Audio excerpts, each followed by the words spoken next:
জয় গৌড়। আজ জ্যৈষ্ঠ মাসের শুক্লপক্ষের ষষ্ঠী তিথি। আজকের দিনে ধামেশ্বর গৌরাঙ্গ মহাপ্রভুকে পূজা করা হয় জামাই রূপে।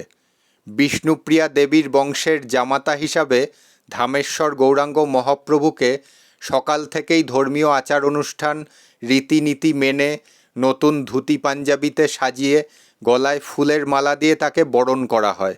সাথে দেয়া হয় নানা রকমের ফল, আম, জাম, কাঁঠাল, লিচু, তালশাঁস ও আরও কত কী। এছাড়াও দেয়া হয় দই মিষ্টি।